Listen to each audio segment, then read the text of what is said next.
வணக்கம். இந்த படிக்க தூண்டுறதுங்கிறதுலாம் எப்படின்னாங்க, இன்னைக்கு நம்ம நெறைய குறைஞ்சு போச்சு. உண்மையிலேயே வேதனையா தான் இருக்கு. கைபேசி வந்த பிறகு யாரும் படிக்கிறத நாங்க இல்ல நாங்க அதில படிக்கிறோம், இதில படிக்கிறோம். அதெல்லாம் இல்லைங்க. படிப்பு குறைஞ்சு போச்சுங்கிறது உண்ம. ஈர்க்கிறது எப்படி? ஒண்ணு நல்ல நகைச்சுவைகள் சொல்லி கதைகள்ல ஈர்க்கலாம். துப்பறியும் கதைகள் மூலமாக ஈர்க்கலாம். அபூர்வமான தத்துவங்கள சொல்லி ஈர்க்கலாம். யாருக்கும் தெரியாத புதிய விஷயங்கள சொல்லி ஈர்க்கலாம். நான் சிறுபிள்ளையா இருக்கிறப்ப நான் படிச்ச சரித்திர கதைகள், புராண கதைகள் இது எல்லாத்தையும் காட்டிலும், எழுத்தாளர் சுஜாதா புயல் மாதிரி உள்ள வந்தாருங்க. அவருடைய கதைகள் படிக்க ஆரம்பிச்ச பிறகு பார்த்தீங்கன்னா, எனக்கு தெரிஞ்சு நான் இன்னைக்கு வரைக்கும் படிச்சுட்டு இருக்கேன். இப்ப நீங்களும் படிச்சிருப்பீங்க. இருந்தாலும் நான் சொல்றேன். என்ன தெரியுங்களா? 1963ல அவர் திட்டம் என்றால் திட்டம்னு ஒரு சிறுகதை எழுதுறாரு. அதாவது சிறுகதை எழுதுறபோது, தொடங்குனதுலருந்து முடியிற வரைக்கும் கீழ வைக்காம இருக்கிறதுனா, அது எப்படி எழுதுறது? அத எப்படி படிக்க வைக்கிறது? அதுவும் மர்மம்ங்கிறது என்ன அப்டின்னா, ரொம்ப பயமுறுத்துறதெல்லாம் இல்லைங்க. நம்ம மனோவேகம் அதோட கூடவே போகணும். அதான் முக்கியம். இந்த கதை ஆரம்பிக்கிறபோது எப்படின்னா, ஃபர்ஸ்ட் பெர்சன்ல ஆரம்பிப்பாரு. என் பேரு ஆத்மநாதன். 5 அடி 10 அங்குலம், 140 பவுண்ட் எடை. தொழில் இதுல என்ன கூச்சம்? திருட்டு. பாப்பா திருடாதே திருடாதே. இப்படி ஆரம்பிக்கும் கதை.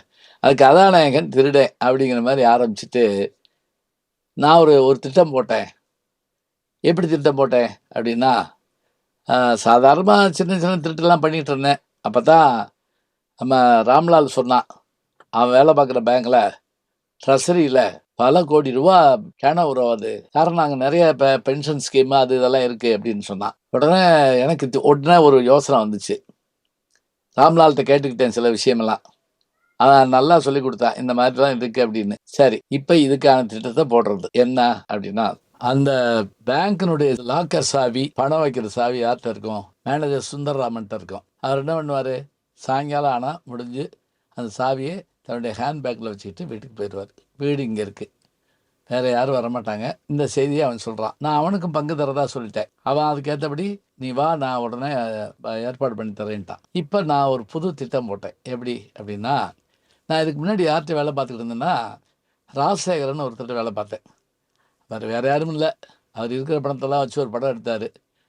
அந்த படம் சரியா போகல. உடனே வித்துப்புட்டாரு. அதில நடிச்ச ஒரு நடிகை, அவங்க பேரு இந்திராணி. ஆனா இந்திரான்னு கூப்பிட்டா தான் அந்த பொண்ணுக்கு பிடிக்கும். அந்த பொண்ண இந்த இதில எனக்கு உதவிக்கு வச்சுக்கலான்னு நெனச்சேன். அந்த பொண்ணு சாதாரண நீங்க நினைக்கிற மாரி இல்ல. குரூப் டான்ஸ்ல தான் ஆடிக்கிட்டு இருந்துச்சு. ஒரு படத்தில க்ளோஸ் அப்ல காமிச்சாங்க. பயங்கரமான வரவேற்பு. அந்த பொண்ணு ஒரு படத்துல தான் 2 படத்துல தான் நடிச்சிருக்கோம். ஆனா காரு, வீடு, பங்களான்னு வாங்கிருச்சு. எப்படின்னு கடவுளுக்கு தான் வெளிச்சம். அல்லது இருட்டு. போற போக்குல சொல்லிட்டு போறது சுஜாதா. இது என்னன்னு நம்மளா புரிஞ்சுக்கிறணும். இப்ப இந்திராட்ட சொல்லி, நீ வந்துரு. ஒண்ணும் இல்ல. நீ என் கூட வா." நான் இந்த திட்டத்த சொன்ன உடனே, அந்த பொண்ணு ரொம்ப ஆச்சரியப்பட்டு, "நீ பெரிய ஆளு ஆத்மா" அப்படின்னு இப்படி லேசா என்னைய கட்டிக்கிட்டா. ஒடிகோல்னு வாசம். பிராக்கெட் போடுறாரு சுஜாதா. இப்ப திட்டம் தயாராயிருச்சு. ஒரு நாள் இரவு நானே கார் ஓட்டுனேன். அவள பின்னாடி வெள்ள சாரி கட்டி உட்கார வச்சிருந்தேன். அதுதான் நான் செஞ்ச தப்புன்னு அப்புறம் தெரிஞ்சது. வெள்ள சாரியினால ஒருத்தன் மாட்டுவானா? நான் மாட்டேங்க. இப்படிதான் கதை ஆரம்பிக்கும். இப்ப நான் கூட்டி போயிட்டேன். ஆத்மா இருந்த தெருவுல போயாச்சு. போன உடனே ரெடியாகி கார ஒரு ஓரத்துல நிப்பாட்டிட்டு, சொன்னபடி அவள கூட்டிக்கிட்டு அப்படியே தோள்ல சாய்ச்சுக்கிட்டு, "ஓவரா நடிச்சிடாத" அப்படின்னு சொல்லி கூட்டு போனேன். போய் கதவ தட்டினோம். அவர் "என்ன என்ன?" அப்படின்னு கேட்டாரு. "ஒண்ணும் இல்ல. அந்த பொண்ணு யாருன்னு தெரியல. உங்க வீட்டு வாசல்ல மயங்கி கிடந்தது. நான் கார்ல போயிட்டு இருந்தேன். அதுதான் யாருன்னு தெரியல. கொஞ்சம் இருங்க. கொஞ்சம் தண்ணி கிண்ணி தெளிச்சோம்னா சரியா இருக்கும்னு நெனைக்கிறேன். நான் டாக்டருக்கு ஃபோன் பண்றேன். நீங்க கொஞ்சம் தண்ணி கொண்டு வாங்க" அப்படின்னு சொன்னேன். உடனே சுந்தரராமன், "ஐயோ பாவமே! யார் வீட்டு பிள்ளைன்னு தெரியலையே. சரி பரவால்ல" அப்படின்ட்டு உள்ள போனாரு. போன நேரம் பார்த்து நான் ரூமுக்குள்ள போய் அந்த சாவிய எடுத்துட்டு வந்துட்டேன். இப்ப இந்த பொண்ணு ஆ மயங்கி கிடக்குறா. அந்த தண்ணி கொண்டு வந்தாரு. லேசா அப்படி தெளிச்ச உடனே, "நான் எங்க இருக்கேன்?" அப்படின்னு சினிமால மாரி கேட்டா. அப்புறம் சொன்ன உடனே, "ஐயோ! இப்படி ஆயிருச்சே. சாரி சார், சாரி சார்ன்னோனே." "அதெல்லாம் பரவாயில்லம்மா." "சரி இப்ப என்ன பண்றது?" நான் உடனே ஃபோன் பண்ணேன் டாக்டருக்கு. "ஆ ஆமா இங்க தான் வந்துருங்க" அப்படின்னு சொன்னேன். "சார் நான் ஃபோன் பண்ணிட்டேன். வர சொல்லிட்டாரு. நான் அந்த பொண்ண கூட்டிட்டு போட்டுமா?" அப்படிங்கிற மாரி சொல்லிட்டு, "கொஞ்சம் இருந்து கூட போங்களேன்." சுந்தராமன் சொன்னாரு. அந்த பொண்ணு சொன்னா, "இல்ல எனக்கு இப்படி அடிக்கடி வரும். பரவால்ல" அப்படின்னோனே, யார் கொண்டு விடுறது?" "நானே கொண்டு விட்டுறேன் சார்" அப்படின்னு கொட்டிக்கிட்டு, சாவிய வாங்கிட்டு, அவள கொண்டு இறக்கி விட்டுட்டு, ராம்லால் காத்திருந்தான். போனோம். அங்கே இருக்கிற குப்பை பாக்ஸ்லாம் அம்பட்டிங் கொட்டிட்டு பணத்தை கட்டு அடுக்கி டிக்கியில் வச்சுக்கிட்டு ராம்லாலுக்கு கூட கொண்டு கொடுத்துட்டு வெளியே வந்து காரை திருப்பினேன். 5 ஜீப்பில் போலீஸ் வந்து என்னைய பிடிச்சிருச்சு இப்படின்னு கதையை முடிப்பாருங்க. சரி, இப்போ நமக்கு எப்படி நான் மாட்டினேன் அப்படின்னு சொல்கிறது அழகாக இருக்கும். இதை பின்னாடி அந்த கதையில் சொல்லுவார். அந்த சுந்தரராமன் வாயிலே சொல்கிற மாதிரி மறுநாள் காலையில் நான் ஜெயிலில் உட்காந்துருக்கப்ப அங்கே இருக்க போலீஸ்கார்ட்ட அந்த பேப்பர் வாங்கி பார்த்தேன். கொட்டை எழுத்துல போட்டிருந்தாங்க. அதில் அந்த சுந்தரராமன் பேட்டி எடுத்தது போட்டிருந்தாங்க. ஒன்று தான் எனக்கு சந்தேகமாக இருந்தது. எங்கள் வீதியில் அப்போ தான் செம்மண் கொட்டியிருந்தாங்க. இந்த பொண்ணு கீழே விழுந்து கிடத்தான்னு அவன் சொல்கிறான். சேரியில் வெள்ளைச்சேரில் ஒரு செம்மண் இல்லைங்க. அது கூட பரவாயில்ல. இந்த ஆள் ஃபோன் பண்ணுறப்ப டாக்டருக்கு ஃபோன் பண்ணுறான். சரி, என் வீட்டு அட்ரஸ் எப்படி சொல்லுவான்? ஃபோன் பண்ணிவிட்டு வச்சுட்டான். டாக்டர் வர்றாருங்கிறா, எங்கே வர்றாருன்னு சொல்லலை. இந்த 2 சந்தேகம் தெரிஞ்சுது. நான் உடனே என்ன பண்ணேன், வந்து பேக்கை பார்த்தேன். பேக்கில் சாவி இல்லை. போலீஸ்க்கு ஃபோன் பண்ணேன். போலீஸ் போய் பிடிச்சிருச்சு.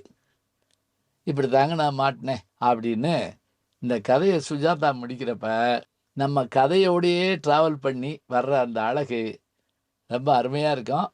அந்த போலீஸ் ஜீப்பு வந்து நிற்கிற வரைக்கும் திட்டம் சரியாக தாங்க இருக்குது. பிறகு என்ன ஆகுது, இதுதான் இதில் சின்ன ஒரு இது ஒரு சிறுகதையில் 1963 எழுதுறாருன்னு சொன்னால், இன்றைக்கி பாருங்கள் 2025 படிச்சுட்டு நான் உங்களுக்கு சொல்கிறேன். நான் சுஜாதாட்ட பல முறை பேசியிருக்கிறேன். ஏன் உங்களுடைய 24 ரூபாய் தீவு படமாகலைன்னு கேட்டேன். அவர் என்னன்னு தெரியல, 2-3 பேர் வாங்கினாங்க, அப்புறம் விட்டுட்டாங்கன்னு. அவர் நான் சொன்னேன், இல்லை அது படமாச்சு, சரியாக பயன்படுத்தாம விட்டாங்க. அதே போல் உங்களுடைய கதைகளில் ஒன்று தான் அப்படியே ஏர்போர்ட்டுன்னு ஒரு படமாக வந்தது அப்படின்னு சொல்லி அதையும் சொன்னேன். அதை கேட்டு அவர் ஆச்சரியப்பட்டார். சுஜாதா எழுதி வெற்றி பெற்ற படங்கள் நமக்கு தெரியுங்க. ரோஜா தொடங்கி சங்கருடைய வெற்றி படங்களில் பெரும்பங்கு சுஜாதாவுக்கு இருக்கிறத நம்ம பார்க்குறோம். என்னுடைய இனிய நண்பர் பத்மஸ்ரீ கமலஹாசன் அவர்களுடைய முதல்ல எடுக்கப்பட்ட விக்ரம் படம் கூட சுஜாதாவுடைய கதாவசனத்தில் வந்தது தான். இது மாதிரி நிறைய கதைகள் இருக்குது. நான் சொல்கிறேன், நீங்களும் படிங்க. நாம் வந்து இந்த கலந்துரையாடல் மாதிரி இந்த விஷயத்தை வச்சுக்கலாம். எப்போவுமே பரபரப்பான விஷயத்தை படிக்கிறப்ப நமக்கு சந்தோஷம் ஏற்படுங்க. வாசித்து பழகுங்க, எப்போவும் நல்லது. நல்ல செய்திகளை நாளும் சிந்திப்போம். நாளை சந்திப்போம். நாளும் நல்ல தமிழ் கேட்க முனைவர் ஞானசம்பந்தம் அவர்களின் கேளுங்கள். கண்டிப்பாக கேளுங்க. நான் கேட்டுட்ருக்கேன். நம்முடைய யூடியூப் சேனலில் சேர்ந்து Instagram, Facebook, Twitter, blog, WhatsApp channel என்று அத்தனையிலும் நான் முன்தொடர்ந்து செல்கிறேன். நீங்கள் பின்தொடர்ந்து வாருங்கள்.